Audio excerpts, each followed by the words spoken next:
Hello అందరికీ! ఈరోజు street style Manchuria ఎలా చేయాలో ఇంట్లోనే ఈజీగా ఇందులో చూద్దామా? దానికి ముందుగా ఒక పెద్ద సైజ్ క్యాబేజీ, దాంట్లో సగం వరకు క్యారెట్ తురుము ఉండాలండి. నేనైతే మొత్తం దీంతోనే తురుముకున్నాను. క్యాబేజీలో ఉప్పు కలిపి కాసేపు పక్కకు పెడితే వాటర్ వస్తుంది. దాన్ని తీసివేయాలి. ఆ తర్వాత 2 బంగాళదుంపల్ని మెత్తగా ఉడకబెట్టి ఇందులో కలపాలి.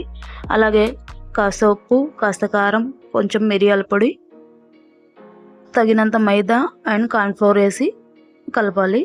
వాటిని చిన్న చిన్న ఉండలుగా చేసి ఆయిల్‌లో డీప్ ఫ్రై చేసుకోవాలండి. ఆయిల్ మరీ వేడిగా ఉండకూడదు, మీడియంలో ఉండాలి. ఎక్కువ హీట్ ఉంటే లోపల ఉడకదు, పైన అంతా క్రిస్పీగా అవుతుంది కానీ లోపలంతా పిండి పిండిగానే ఉండిపోతుంది. మంటను మీడియం ఫ్లేమ్లో పెట్టి రెడ్ కలర్లో వచ్చే వరకు దోరగా వేయించాలి. ఇలా మా పిల్లలైతే ఇలాగే తీసుకొని తినేస్తున్నారు. సగం ఇక్కడే అయిపోతున్నాయి. ఇలాగే కూడా టేస్ట్ చాలా బాగుంటుంది. నేను మొత్తం వాటిని ఫ్రై చేసి చూపిస్తాను. ఫ్రై చేసిన తర్వాత నెక్స్ట్ ప్రాసెస్ చూద్దాం.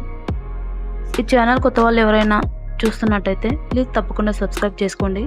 అలాగే ఈ వీడియో చివరి వరకు చూడండి. నచ్చితే లైక్ చేయండి. మీ ఫ్రెండ్స్ అండ్ ఫ్యామిలీకి కూడా తప్పకుండా షేర్ చేయండి. ఇప్పుడు నెక్స్ట్ ప్రాసెస్ చూద్దామా?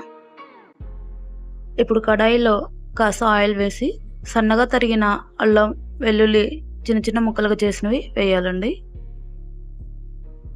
లైట్గా ఫ్రై చేయాలి. చిన్న ఆనియన్స్ అలాగే పచ్చిమిర్చి కూడా వేసి కొంచెం కలర్ చేంజ్ అయ్యే వరకు వేయాలి. తర్వాత అందులోనే green chilli sauce, red chilli sauce, soya sauce వేసి కలపాలి. పక్కన కొద్దిగా ఒక చిన్న గిన్నెలో కార్న్‌ఫ్లోర్ వాటర్ కలుపుకొని పెట్టుకోవాలి. ఇది మొత్తం కొంచెం ఉడికిన తర్వాత ఈ వాటర్ అనేది పోసేయాలి. ఇంకొద్దిగా వాటర్ అనేది వేసి సాల్ట్ అనేది వేసుకోవాలి.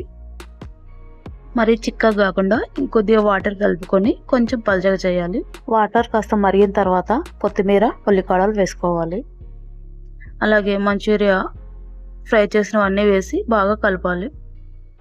ఒక 5 మినిట్స్ బాగా కలిపిన తర్వాత కొంచెం దగ్గర పడతాయి వాటర్ అంతా మంచూరియా పీల్చుకొని లోపలంతా జ్యూసీగా, పైనంతా క్రిస్పీగా ఉంటాయి. చాలా టేస్టీగా ఉంటాయి. మీకు కావలిస్తే కలర్ కూడా వేసుకోవచ్చు. ఫుడ్ కలర్ అంతా హెల్త్కి మంచిది కాదు కాబట్టి నేను వేయలేదు. మొత్తం అంతా దగ్గర పడిన తర్వాత చివర్లో కొత్తిమీర, ఉల్లికాడలు చల్లుకొని సర్వ్ చేసుకోవడమే. రెడీ అయిపోయిందండి. Hotel restaurant style Manchuria ready అండి. ఇంట్లోనే ఈజీగా చేసుకోవచ్చు. ఒకసారి తిన్నారంటే మీరు మళ్ళీ మళ్ళీ చేసుకుంటారు. అంత టేస్టీగా ఉంటుంది. తప్పకుండా ట్రై చేయండి. ఇందులో మెయిన్ ఫస్ట్లో వాటర్ తీసేయడం మాత్రం మర్చిపోదు, లేదంటే మొత్తం టేస్ట్ అంతా పాడైపోతుంది మంచూరియాది. అది గుర్తుపెట్టుకుంటే చాలు. అండ్ వీడియో నచ్చితే తప్పకుండా లైక్ చేసి ఫ్రెండ్స్ అండ్ ఫ్యామిలీకి షేర్ చేయండి. Thank you.